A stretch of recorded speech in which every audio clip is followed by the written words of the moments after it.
அனைத்து நல்லுள்ளங்களுக்கும் வணக்கம். நான் ஆர்கே பேசுகிறேன். அபிக்மா சோமோட நெக்ஸ்ட் சேனல் வழக்கமாக உலக செய்திகள், அதை தாண்டி பல சிறப்பு செய்திகள். இஸ்ரேல் மீது தாக்குதல் அப்படின்னா பென்குரியன் விமான நிலையத்தில் பக்கத்தில் ஒரு ஹைப்பர்சோனிக் மிசைல்ஸ் மூலிமா தாக்கல் நடத்தியிருக்காங்க ஹவுதிகள். அதுக்கப்புறம் நடந்த நிகழ்வுகள் என்ன? ரவிக்குமா சோமு சேனலில் இதை பற்றி நான் ஒரு சில விஷயங்கள் பேசும்போது பேசினேன். இன்னும் கொஞ்சம் டீட்டெயிலாக பேசிடலாம். அதை தாண்டி சுற்றி இருக்கக்கூடிய அரசியல் நிகழ்வுகள் என்ன? ஜப்பான் அமெரிக்காவை எதிர்த்து பேசியிருக்காங்க. இதுக்கப்புறம் நாங்கள் களத்தில் இறங்க வேண்டியதான்ற மாதிரி சொல்லியிருக்காங்க. நிறைய சம்பவங்கள் இன்றைக்கி பிரித்து மேய போகிறோம் தனித்தனியாக. வாங்கின வீடியோக்குள்ள போகலாம். வீடியோக்குள்ள பொறுத்த மாதிரி நீங்கள் நம்ம சேனல் சப்ஸ்கிரைப் பண்ணலாம், சப்ஸ்கிரைப் பண்ணிட்டு வாங்க. மறக்காம பெல் பட்டனை கிளிக் பண்ணி ஆல் ஆப்ஷன்ஸ் கொடுங்க. வீடியோக்குள்ள போகலாம்.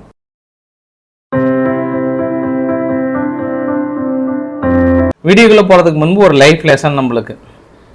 அதாவது கல்யாணம் ஆனதுக்கப்புறமும் ஒருத்தர் மிகப்பெரிய கோபக்காரன் எப்படி ஏற்பட்ட ஆளாக இருப்பார், அவரை நம்ம பார்த்துட்டு போயிடலாம். நீங்கள் பார்க்குறீங்கல்ல, கர்நாடகா மாநிலம் பகால்கோட் பகுதியில் காதலித்து திருமணம் செய்த, note this point, love marriage பண்ண ஆள் தான் பிரபா அப்படின்றவர். சமையல் சுவையாக இல்லை. மனைவி கிட்ட என்ன சாம்பார் வச்சுருக்கு, அவங்க ஒய்ஃப் சாக்ஷி தான், என்ன சாம்பார் வச்சுருக்க, சாம்பாரில் டேஸ்ட் இல்லை அப்படின்னு சொல்லியிருக்கிறாங்க. வாக்குவாதம் முத்தி போய் கழுத்தை நெரிச்சு கொலை பண்ணிட்டாராம். என்ன பாஸ், கல்யாணம் ஆகி ஒரு 6 மாதம் கூட ஆகலைன்றாங்க. அதுக்குள்ளே சாம்பார் சுவையாக இல்லைன்னா ஐயா நம்மளால அங்கே வாயை திறக்க முடியலைங்க ஐயா. ஆனால் அங்கே இவ்வளோ கோபக்காரம் தான் எப்படி?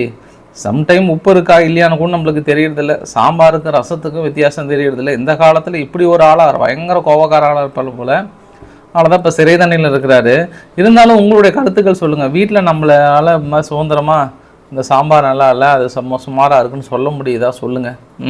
இவர் என்ன இவ்வளோ கோபக்காராக இருக்கிறாரு? அதுவும் காதலிச்சு கல்யாணம் பண்ணவர் அப்படின்றது இன்னொரு ஹைலைட்டுமே கூட. என்ன வாழ்க்கை வாழ்கிறாங்க சொல்லுங்கள். கல்யாணம் பண்ணதுக்கப்புறமும் ஒரு மனுஷன் கோபத்தோடு இருக்க முடியுமா? சரி, நீங்கள் எப்படியோ நம்ம வாங்க வீடியோக்குள்ளே போகலாம். மிகப்பெரிய ஒரு சம்பவங்க. இந்த வீடியோ பதிவு பாருங்கள்.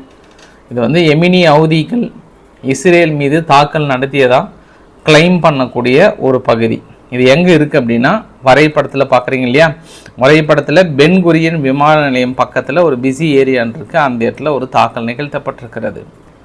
அங்கே எமினி ஹவுதிகளிலிருந்து இஸ்ரேல் தூரம் 2150 கிலோமீட்டர் தொலைவு. ஸோ தாக்கல் நடந்த ஏரியா 25 மீட்டர் பள்ளம் விழுந்து அந்த ஏரியா பக்கத்தில் பெரிய அளவுக்கான விளைவுகள். இந்தியாவிலிருந்து ஏர் இந்தியா விமானம் போனது.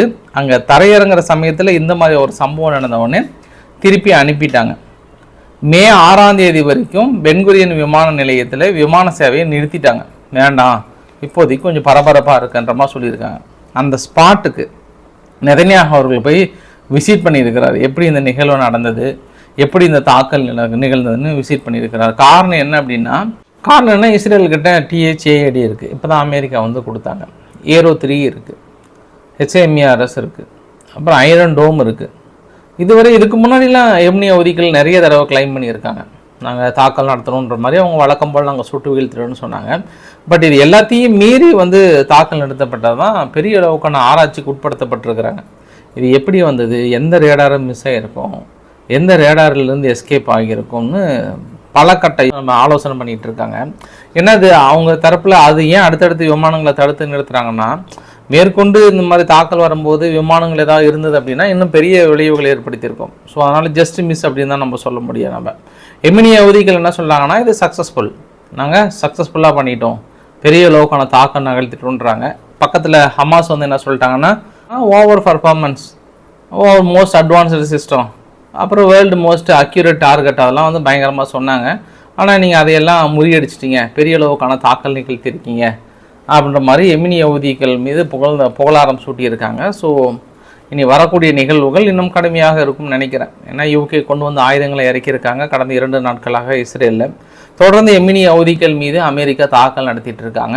இது அமெரிக்காவுக்கே மிகப்பெரிய ஒரு கேள்விக்குறி. ஐயா, நான் நீங்கள் என்ன தான் தாக்கல் நடத்தினாலும் எங்ககிட்ட இருக்கக்கூடிய ஆயுதங்களை உங்களால் ஒன்றும் செய்ய முடியாது, நாங்கள் தொடர்ந்து தாக்கல் நடத்தி தான் தீர்வோம்னு சொல்லிட்டு எமினி ஹவுதிகளோட அடுத்தடுத்த அறிவிப்பு. அமெரிக்காவும் சரி இஸ்ரேலும் சரி புருவத்தை உயர்த்திருக்கிறது. இப்படி தாக்கல் நடத்தியிருக்காங்களேன்ற மாதிரி பார்த்துருக்காங்க. ஸோ பார்க்கலாம் இனி அடுத்த கட்ட இழப்புகள் என்ன செய்ய போகிறாங்க, என்ன தாக்கல் நிகழ்த்த போகிறாங்கன்றது தெரியல. ஏன் அப்படின்னா, ஏற்கனவே அவங்களுடைய முக்கியமான எண்ணெய் கிணறுகள் மீதும் மற்ற ஒரு சில நிலையங்கள் மீது கம்யூனிகேஷன் சென்டர் மீதும் தாக்கல் நிகழ்த்தப்பட்டதாக சொல்கிறாங்க. ஆனால் இன்ன வரைக்கும் எமினி ஹவுதிகளோட ஆயுத குடோன்களை மட்டும் இவங்களால் கண்டுபிடிக்க முடியல. பெரிய அளவுக்கான பதுங்க குழியில் இங்கே வைத்திருங்க அவங்க போல் திடீர் என்று சர்ப்ரைஸ் கொடுத்துருக்காங்க. அதே சமயத்தில் இஸ்ரேலுக்கு 2 நாடுகள் கத்தார், UAE, சவுதி அரேபியா போன்ற நாடுகள் தனது கடும் கண்டனத்தை தெரிவித்திருக்கிறார்கள். இந்த பூ உலகில் அமைதியாக வாழ வேண்டும் என்று தனது விருப்பத்தை தெரிவித்து பல நாடுகள் போட்ட பொருளாதார தடைகள் எல்லாம் நீக்கிவிட்டு சந்தோஷ உலகில் ஆர்ப்பரித்து கொண்டிருந்த சிரியா மீது இப்படி ஒரு தாக்குதலை நீங்கள் நிகழ்த்தலாமா? சிரியா மீது உள்நாட்டு கலவரத்தை தூண்டிவிடலாமா? சிரியா பக்கத்தில் இருக்கக்கூடிய துருக்கியை கூட உசுப்பேத்தி விட்டு அவரிடம்னு நீங்கள் சண்டைக்கு போகலாமா? துருக்கி எப்படியேற்பட்ட நாடு என்று உங்களுக்கு தெரியாதா? ஏன் இப்படி செய்கிறீர்கள் என்று தனது கடுமையான கண்டனத்தை தெரிவித்திருக்கிறார்கள். Saudi Arabia, Qatar, UAE. என்னதான் இருந்தாலும் நீங்கள் ஜொலானி வந்து ரொம்ப ரொம்ப குட் பாய்ஸாக மாறிட்டு இருக்கிற இந்த சமயத்தில் நீங்கள் இப்படி பேட் பாய்ஸாக நடந்துக்கலாமா அப்படின்ற மாதிரி வந்து தொடர்ந்து எதிர்ப்புகள் தெரிவிச்சிருக்கிறாங்க. சிரியாவுக்கு ஆதரவு கரம் கூடி இருக்கிறது. இப்போ ரீசெண்டாக வந்த செய்தி என்னென்னா, துருக்கி வந்து இவ்வளோ ஆனதுக்கப்புறம் இனிமேட்டு கடும் கண்டனத்தை கொஞ்சம் ஸ்ட்ராங்காக போட வேண்டியதுதான், பெரிய அளவுக்கு போட வேண்டியது, தனது கடும் கண்டனத்தை வந்து இஸ்ரேலுக்கு போட வேண்டியதான்னு முடிவு எடுத்திருக்காங்க. இன்னொரு தகவல்னா அரசல் புரசலாக கேள்விப்பட்டிருக்கேன், நெதன்யாகு அவர்கள் வந்து அசர்பைசான் போகாத அளவுக்கே நம்ம தடத்தரலாம், இன்றைக்கி முடிவு கட்டிட வேண்டியதான் நம்மளா அவங்களா, என்றைக்கு அவங்க நம்மளே எதுக்க ஆரம்பிச்சிட்டாங்களோன்ற மாதிரி துருக்கி தரப்பில் சொல்லியிருக்காங்க போல். அதனால் அந்த ஏரியாவில் கொஞ்சம் ஒரு பதற்றமான ஒரு சூழ்நிலை இருக்குது. ஸோ பார்க்கலாம். ஈரான் வந்து தெர்மல் பவர் பிளான்ட் இருக்குது. தெர்மல் பவர் பிளான்ட் தெஹரான் பக்கத்தில் இருக்குது. அந்த வீடியோ பதிவு பாருங்கள். திடீர்னு கொஞ்சம் கொஞ்சமாக தீப்பற்றி எரிய ஆரம்பிச்சது. அப்படியே கொஞ்சம் கொஞ்சமாக பரவி என்னாச்சுன்னா பெரிய அளவுக்கு தீப்பற்றி எரிய ஆரம்பிச்சிது. அப்புறம் தெஹரானில் பாதிக்கு மேலே வந்து கரண்ட்டு பவர் கட்டு. ஸோ இப்போ தான் முக்கியமான போர்ட் ஒன்று, மிக முக்கியமான போர்ட், இந்தியா, ரஷ்யா, அங்கே ஈரானை கனெக்ட் பண்ணக்கூடிய மிக முக்கியமான போர்ட்டு ஒரு 1000 கிலோ எக்ஸ்ப்ளோசிவ் பொருள் மாதிரி இருந்து அது வெடித்து சிதறி பெரிய அளவுக்கான சேதாரத்தை ஏற்படுத்தி அது இன்னும் விசாரணைக்கு உத்தரவிட்டிருக்கிறன்ற மாதிரி சொன்னாங்க. அதுக்கப்புறம் இப்படி ஒரு நிகழ்வு, இது வந்து 3வது நிகழ்வுங்க. ஏற்கனவே இடையில் ஒரு வெடி விபத்து மாதிரி நிகழ்ந்தது. ஸோ ஈரான் கொஞ்சம் ஆய்வுக்கு உட்படுத்த வேண்டிய ஒரு சூழ்நிலை. தொடர்ந்து இந்த மாதிரியான சம்பவங்கள் ஆங்கங்கே மர்ம நபர்கள், யாரோ மறு வைத்த நபர்கள் அங்கங்கே செய்து கொண்டிருக்கிறார்கள். அதை ஈரான் உணர்ந்து கொண்டிருப்பார்கள் நினைக்கிறேன் நான். மேபி இது வந்து எக்ஸ்டர்னல் இல்லாமல், அதாவது வெளியாளுங்க இல்லாமல் உள்ள ஆட்டோமேட்டிக்காக தீப்பற்றி இருக்கும் அப்படின்னு ஈரான் நம்புகிறாங்களா அப்படின்றது இன்னொரு கேள்வியை நம்ம போட்டுக்கலாம். நம்ம இப்போ நம்ம நேராக ஜெலன்ஸ்கி கிட்டே போயிடலாம். ஏன்னா ஜெலன்ஸ்கி என்ன சொல்லிட்டாருன்னா, அவங்க மக்கள்கிட்ட, மக்களே சந்தோஷமாக இருங்க, நம்ம போட்ட ஒப்பந்தம், யார் அமெரிக்கா கிட்ட போட்ட ஒப்பந்தத்தினால அமெரிக்கா சொல்லிட்டாங்க, எங்களுடைய கம்பெனி உள்ளே வந்துருச்சு அப்படின்னா ரஷ்யா வந்து ஒரு சின்ன தாக்கல் கூட நடத்த மாட்டாங்க. அப்படி ஒரு சின்ன தாக்கல் நடத்தினா கூட நாங்கள் தலையிட வேண்டியது இருக்கும், அது வேறு மாதிரி சம்பவமாக மாறிடும், கவலைப்படாத ஜெலன்ஸ்கி அப்படின்னோடனே ஜெலன்ஸ்கி குஷி மூடில் போயிட்டார். இதை தான் ரொம்ப நாளாக எதிர்பார்த்துட்டு இருந்தார். எப்போ அமெரிக்கா உள்ளே நுழைஞ்சி அது எப்போ அமெரிக்கா ரஷ்யானு மாறுதோ அப்போ தான் இந்த கட்டை வேகம்ன்ற மாதிரி சொன்னாங்க மாதிரி, அப்போ தான் இதை சந்தோஷப்படுவார் அப்படின்ற மாதிரி அவர் வந்து இதை தான் நம்ம எதிர்பார்த்தோம். ஸோ அமெரிக்கா கூடிய விரைவில் இந்த ஒரு உத்தரவாதத்தை கொடுத்துருக்காங்கன்ற மாதிரி சொல்லியிருக்காங்க. அது இல்லாமல் மே 9ஆம் தேதி எந்த தலைவர்கள் கலந்துக்கிட்டாலும் சரி, அது உலகத் தலைவர்கள் யாராக இருந்தாலும் சரி, அவர்களை நான் கடுமையாக எச்சரிக்கிறேன், அவர்கள் மீதும் நான் தாக்குதலை நடத்துவேன்ற மாதிரி மிக கடுமையான எச்சரிக்கை கொடுத்தாரு. இப்போ யாருன்னா இப்போ ரொம்ப ஸ்ட்ராங் பொசிஷன் ஆகிட்டார். அமெரிக்கா எப்போ இவங்களுக்கு பெரிய அளவுக்கு சப்போர்ட் கொடுத்தாங்களோ அப்பயே ஜெலன்ஸ்கி ஆஹா அடுத்த தலைவர் நான் தான்பா அப்படின்ற மாதிரி சொல்லுவாங்கல்ல, நிறைய படத்தில்லாமா அப்படில்ல, பார்த்தா ஒரு டம்மி பீஸாக இருப்பாங்க, அவங்க ஆள் பெரிய ஆளுனோடனே அப்படியே நீ ஆடா இது மாதிரி இந்த அப்படின்வாங்கல்ல, அந்த மாதிரி இப்போ ஜெலன்ஸ்கி வந்து காலரை தூக்கி விட்டு ஏய் இந்த ஏரியாவில் யாரும் நம்மளை எதிர்க்க முடியாதுன்ற மாதிரி. ஏன் இதை நான் சொல்கிறேன்னா, இன்றைக்கி வந்து ராபர்ட் ஃபைகோ என்ன சொல்கிறாருன்னா, ஜெலன்ஸ்கி எங்களை தனிப்பட்ட முறையில் மிரட்டுறாரு, ரெடிகுலஸ் ஃபெலோஸ், அவர் யார் எங்களை மிரட்டுறதுக்கு, கலந்துக்க கூடாதுன்றாரு, கலந்துக்கிட்டால் நான் தாக்குதல் நடத்தவன்லாம் சொல்கிறாரு. எப்படி இந்த அளவுக்கு அவருக்கு தைரியம் வந்தது, யார் கொடுத்த தைரியம் அப்படின்ற மாதிரிலாம் பயங்கரமாக தன்னோட வசனத்தை எல்லாம் சொல்லியிருந்தார். சிஜிபிங் அவர்கள் வந்து 3 நாள் டூர் வர்றாரு. 7லேருந்து 9ஆம் தேதி வரைக்கும் ரஷ்யாவுக்கு வராரு. இன்னும் ஒரு சில தலைவர்லாம் வராரு. பார்க்கலாம், நாங்கள் பெரிய அளவுக்கு நாங்கள் டிஸ்டர்ப் பண்ண போகிறோம், அவங்க மே 9 கொண்டாட்டத்தையும் நாங்கள் சீர்குலைக்க போகிறோன்ற அளவுக்குலாம் வந்து ஜெலன்ஸ்கி சொல்லியிருக்கிறாரு. இது அமைதிக்கான நெருக்கடியை நோக்கி போகுதா அப்படின்றது இன்னொரு கேள்விக்குறி. இப்போ புடின் அவர்கள் என்ன சொல்லிட்டாருன்னா, அணு ஆயுதம் கொண்டு தான் உக்ரைனை அடக்கணும்லாம் கிடையாது, அணு ஆயுதம் இல்லாமையே நம்ம உக்ரைனை தன் வசப்படுத்த முடியும், அணு ஆயுதம் பயன்படுத்தாத அளவுக்கான நெசசரி இப்போ இல்லை, வேணா தொடச்சி வச்சுக்கோங்க, ஆனால் அது பண்ணுற அளவுக்குலாம் நெசசரி இல்லைன்னு இருக்காங்க. பிரிக்ஸ் கூட்டமைப்பை வலுப்படுத்துவதற்காகவும் ஃபஸ்ட்டு ரஷ்யாவும் சீனாவும் இப்போ 7லேருந்து 9ஆம் தேதி வரைக்கும் போகிறாங்க இல்லையா, அதை வந்து பெரிய அளவுக்கு நாங்கள் வலிமைப்படுத்த போகிறோம் அப்படின்ற மாதிரி சொல்லியிருக்காங்க. ஸோ இந்தியா தொடர்ந்து இந்த பிரச்சனையினால் இப்போ அடுத்து நடக்கிற கூட்டத்தில் கலந்துக்குதா இல்லையான்ற ஒரு கொஷின் மார்க் இருக்குது. இந்தியாவுடைய நிலைப்பாடு இன்னும் ஸ்ட்ராங்காக எடுக்க முடியாத ஒரு சூழ்நிலையில் இப்போதுக்கு ரஷ்யாவும் சீனாவும் ரொம்ப கடுமையான ஒரு ஸ்ட்ராங் பொசிஷன் எடுக்க வேண்டிய ஒரு சூழ்நிலைக்கும் நிர்பந்தத்துக்கும் தள்ளப்பட்டிருக்கிறார்கள். தொடர்ந்து நாங்கள் உக்ரைன் நடத்தப்படுகிற தாக்குதலில் கடந்த 24 மணி நேரத்தில் மட்டும் 1340 ட்ரூப் இறந்து போயிருக்காங்க, 11 டேங்க் இழந்திருக்கிறாங்க, ஒரு போர் விமானத்தை இழந்திருக்கிறாங்க அப்படின்ற ஒரு குற்றச்சாட்டுமே வந்து குற்றச்சாட்டில் எல்லாம் கிளைம் பண்ணியிருக்காங்க உக்ரைன் தரப்பில். ஆனால் உக்ரைன் தரப்பில் மட்டும் எவ்வளோப்பா இழந்தாங்கன்னா யாருமே இழக்கலை. அடிஷ்னலாக நியூ பர்த் குழந்தை தான் பிறந்திருக்கு, எங்கள் நாட்டில் இழப்பெல்லாம் இல்லை அப்படின்ற மாதிரி உக்ரைன் தரப்பில் சொல்லுவாங்க. ஆனால் ரஷ்யா தரப்பில் 1340 பேர் பக்கம் இறந்து போனதாக வந்து சொல்கிறாங்க.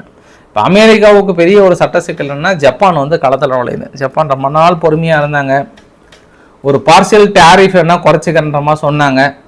ஜப்பான் வந்துட்டு பார்சியல் டேரிஃப்லாம் வேண்டாம், நீங்கள் இன்னும் ஃபுல்லாக பழையபடியே கொண்டு வாங்கன்றாங்க. அதுக்கு ஜப்பான் மறுத்துட்டாங்க. முதல் முறையாக நம்ம ரொம்ப நாளாக சொல்லிட்டு இருந்ததை இன்றைக்கி தான் ஜப்பான் வாயை திறந்து சொல்லியிருக்காங்க. உங்கள் அமெரிக்கா ட்ரெஸரியோட கடன் பத்திரங்கள் 1.13 ட்ரில்லியனுக்கு மேலே அமெரிக்காவோட ட்ரெஸரியை வந்து நாங்கள் கடனாக வச்சுருக்கிறோம், அதை நாங்கள் கை வைக்க வேண்டிய ஒரு சூழ்நிலை வரும்ன்ற மாதிரி லைட்டாக இஷிபா அவர்கள் வந்து லைட்டாக கிஷன்னு சொல்லியிருக்கிறார். இப்படி பண்ணிடலாமான்ற மாதிரி வந்து சொல்லியிருக்கிறார். இது நம்ம ரொம்ப நாளாக சொல்லியிருக்கோம். சப்போஸ் ஜப்பான், இந்த பக்கம் சீனா, யூகே இவங்கெல்லாம் ஒருங்கிணைந்து அமெரிக்காவுடைய பத்திரங்களை விற்க ஆரம்பித்தாங்கன்னா ஒரே அடியாக கமுந்து போயிடும், பெரிய இஷ்யூவாக மாறிடும் அப்படின்னு சொல்லிகிட்டே இருந்தோம். நம்ம முதல் முறையாக ஜப்பான் வாயை திறந்திருக்காங்க.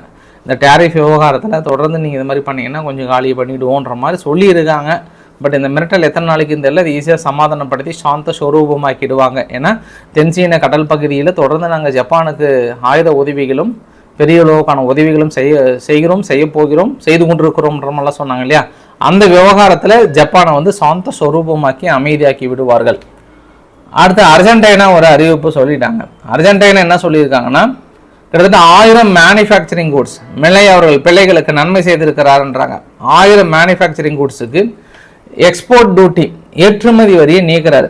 என்ஜாய் பண்ணுங்க, ஏற்றுமதி வந்து அதிகமாக பண்ணுங்க, நம்ம நாடு சீக்கிரம் வளம் பெறணும் அப்படின்ற ஒரு நடவடிக்கையில் தீர்க்கமான முடிவுகள் எடுக்கப்பட்டதாக சொல்கிறாங்க. ஒன்று, இது வந்து அமெரிக்காவை சார்ந்து எடுக்கப்பட்ட நடவடிக்கைன்னு சொல்கிறாங்க. வீடியோட நிறைவு பகுதியில் இரண்டு பதிவு பார்த்துடலாம். ஒன்று, மெக்சிகோ. கிளாடியா ஷென்பம் அவர்கள், மெக்சிகோடைய பிரசிடென்ட், நேற்று ட்ரம்ப் அவர்கள் என்ன சொன்னார்னா, எல்லை பகுதியில் எங்களுடைய இராணுவ வீரர்கள் நான் களத்தில் இறங்குறேன், ட்ரக் கார்டல்ஸ் இல்லீகலாக ட்ரக் வந்து எங்கள் நாட்டுக்குள்ளே கடத்துறவங்க மீது பெரிய தாக்கல் நிகழ்த்து போகிறோம், ஷூட்டிங் ஆர்டர்லாம் வந்து கொடுத்துட்டாங்க. ஏற்கனவே நம்ம நிறைய தடவை சொல்லியிருக்கோம், மெக்சிகோக்குள்ளார ட்ரக் கார்டல்ஸினுடைய அதிகாரம் ரொம்ப அதிகமாக இருக்கும். அதாவது நாட்டோட பிரசிடெண்ட்டே தீர்மானிக்கக்கூடிய அதிகாரங்கள், ரொம்பலாம் எதிர்த்துக்கலாம் முடியாது, பிரசிடெண்ட்டே போட்டுருவாங்க. அந்த அளவுக்கு வந்து ட்ரக் கார்டல்ஸோட நிலைமை. ஏன்னா ஒரு இராணுவத்துக்கு இணையான பவரை வைத்திருக்காங்க. அவங்களாம் ஒரு 10 குரூப்ஸ் இருக்குது. 10 குரூப்பில் ஒரு 4 குரூப்பு, ஒவ்வொரு 4 குரூப்புமே பார்த்தோம் அப்படின்னா குறைஞ்சது 25,000 வீரர்கள். அவங்கக்கிட்ட எல்லா வகையான ஆயுதங்களும் அவங்க வச்சுருக்காங்க, குண்டுலேருந்து மீதி எல்லாமே வைத்திருக்காங்க. அதனால் அவ்வளோ சீக்கிரம் எதிர்த்துக்க முடியாது, எதுனாலும் போட்டுருவாங்க அவங்க. அந்த மாதிரி ஆளுங்க ட்ரக் கார்டல்ஸ் மெக்சிகோக்குள்ளே மட்டும். ஸோ இவங்க தான் அரசாங்கத்தை கையில் போட்டுக்கிட்டு இல்லீகலாக கொஞ்சம் அப்படி இப்படின்னு உள்ளே அனுப்புகிறாங்க. இடையில் கிளாடியா ஷென்பம் அவர்கள் தைரியமான முடிவு எடுத்திருந்தா கூட இவங்களை எதிர்த்து பெருசாக பண்ண முடியாது, அது பெரிய விவகாரம் ஆகிடும். அதனால் இப்போ ட்ரம்ப் என்ன கேட்குறாருன்னா, எல்லை பகுதியில் இருந்துட்டு இந்த மாதிரி ட்ரக் கார்டல் கடத்த வரவங்க சுட்டு கொள்ளலான்ற முடிவுகள் இருக்குன்ற மாதிரி ஒரு அறிவிப்பு நிறுத்து போயிட்டாங்க. இப்போ கிளாடியா ஷென்பம் என்ன கேட்குறாங்கன்னா, எங்கள் நாட்டு எல்லைக்குள்ளே வந்து நீங்கள் துப்பாக்கி சூடு நடத்தும் பட்சத்தில் வேறு விதமான தாக்கத்தை ஏற்படுத்த முடியும், அதனால் நீங்கள் இதை மாதிரி பண்ணக்கூடாது அப்படின்னு சொல்லிட்டு எதிர்ப்பு தெரிவிச்சிருக்கிறாங்க. அதேமாரி அமெரிக்கா இல்லை பண்ணுவோன்னு இருக்கிறாங்க. அதனால் இந்த 2 நாடுகளுக்குள்ள அந்த கிளாஷ் இருக்குல்ல, அது தொடர்ந்து அதிகமாகிட்டு தாங்க இருக்குது. ஃபைனலாக சிங்கப்பூர் தேர்தலில் மக்கள்னா பொது தேர்தல் மீண்டும் மக்கள் செயல் கட்சின்னு சொல்லுவாங்க. மக்கள் செயல் கட்சி 65.57 வாக்குகள் பெற்று அமோக வெற்றியை பெற்றிருக்கிறது. மொத்தம் 97 இடம், 97 இடத்துல 87 இடம் வந்துட்டாங்க. 10 இடம் தான் எதிர்கட்சிகளே வந்திருக்கு. அதுவும் தொடர்ந்து வெற்றி பெறுவது என்பது மிகப்பெரிய விஷயம் இல்லையா. அதனால் இந்த வெற்றியை வந்து மாபெரும் கொண்டாட்டத்தில் இருக்கிறது சிங்கப்பூரினுடைய ஜெனரல் எலெக்ஷன். நம்ம ஏற்கனவே சொல்லியிருந்தால ஆறுகின்ற அரசாங்கம் தொடர்ந்து தனது பலத்தை காட்டி கொண்டிருக்கிறதுனாங்க. ஆனால் லாஸ்ட் டைம் அந்த அதே சீட் அப்படியே தான். போன தடவையும் எதிர்கட்சிகள் கிட்டத்தட்ட 10 சீட் தான் வந்தாங்க. பட் இந்த தடவையும் அதே மாதிரி தான் 97ல் 87 ஜெயிச்சிருக்காங்க அப்படின்றது பெரிய விஷயம்தான். ஸோ பெரிய அளவுக்கு வாழ்த்து மனையில் நினைந்து கொண்டிருக்கிறார். எங்கள் இந்தியாவிலிருந்தும் எல்லா இடத்துலேருந்து வாழ்த்துக்களை தெரிவித்திருக்கிறாங்க. ஒரு அடிஷ்னல் தகவல், யூகேவுக்குள்ளார ஒரு 7 நபர்கள் மர்ம நபர்கள் மறு வைத்த நபர்கள் சம்பவம் செய்யலான்னு பயங்கரமாக அங்கேயும் இங்கேயும் பிளான் பண்ணுகிறாங்க. தீவிரவாத செயலில் ஈடுபடலான்ற மாதிரி. அவங்க யார்? ஜேம்ஸ் பாண்ட் டீம் இல்லையா, விட்டுருவாங்களா? அப்போ கழுத்தை பிடிக்குமா, இங்கே என்ன வேலைன்னு சொல்லிட்டு கழுத்தை பிடிச்சி தூக்கியிருக்காங்க. தூக்கினதில் யார் அவங்கன்னு கண்டுபிடிச்சிட்டாங்க. எல்லாமே ஈரானை சேர்ந்தவங்க, குறிப்பாக IRGCக்கு தொடர்புடையவர்கள். ஈரானுடைய இராணுவமே இந்த அளவுக்கு வேலை செய்கிறாங்க. ஈரான் பின்புலமாக இருக்கிறது. இன்னும் ஏன் ஈரானை தீவிரவாத பட்டியலில் சேர்க்காமல் இருக்கிறோம் என்று UK அந்த கேள்வியை தான் முன்வைக்கிறாங்க. அதான் என்ற கைது, ஈரான் மீது வைக்கப்படுகிற குற்றச்சாட்டு, இதெல்லாம் பார்த்தா நம்மளுக்கு அப்படி தான் தோணுது. இது மட்டும் இல்லை, ஐரோப்பாவில் மட்டும் இது வரைக்கும் ஒரு 60 பேர்த்துக்கு மேலே கைது பண்ணதில் ஒரு 40 பேர்த்துக்கு மேலே IRGCக்கு நேரடி தொடர்பு இருக்குன்னு ஏற்கனவே ஒரு குற்றச்சாட்டை சுமத்தியிருக்காங்க. ஸ்வீடனாக இருக்கட்டும், ஜெர்மனியாக இருக்கட்டும், இந்த எல்லா நாட்டிலையும் இந்த மாதிரியான குற்றச்சாட்டுகள் இருக்க தான் செய்கிறது. ஸோ தொடர்ந்து அவங்க IRGC மீது மேபி அடுத்தடுத்து பொருளாதார தடைகளை போடுவதற்கான நிறைய வாய்ப்புகள் இருக்குது. ஏற்கனவே அவங்க லிஸ்ட்டில் சேர்த்திருக்காங்க. அதை தாண்டி ஈரான் இதுக்கப்புறம் அணு ஆயுத ஒப்பந்தத்தில் ஈடுபட்டால் மட்டும்தான் இந்த தடைகள்லாம் நீங்கிறதுக்கும் மற்றதுக்கெல்லாம் வாய்ப்புகள் இருக்குது. இல்லைன்னா ஈரான் மீது இருக்கக்கூடிய நெருக்கடிகள் இன்னும் அதிகமாக இருக்கான்னு நிறைய வாய்ப்புகள் இருக்குது. நாளையிலிருந்து உங்களுக்கு ரஷ்யா உக்ரைன் அப்டேட்டு கொஞ்சம் அதிகமாகும். அதில் இருக்கக்கூடிய வரைபடத்தில் இருக்கக்கூடிய தற்போதைய தகவல்கள், நிலவரங்கள் என்னன்றது கொஞ்சம் டீட்டெயிலாகும். எங்கள் காசாவுடைய விவகாரத்தையும் கொஞ்சம் தெளிவாக பார்த்தலாம் RK சேனலில். சரிங்களா? இத்தனை நாள் கொஞ்சம் என்னால் சரியாக கான்சன்ட்ரேட் பண்ண முடியல. நாளையிலேருந்து சம்பவத்தில் இறங்கிடுவோம்.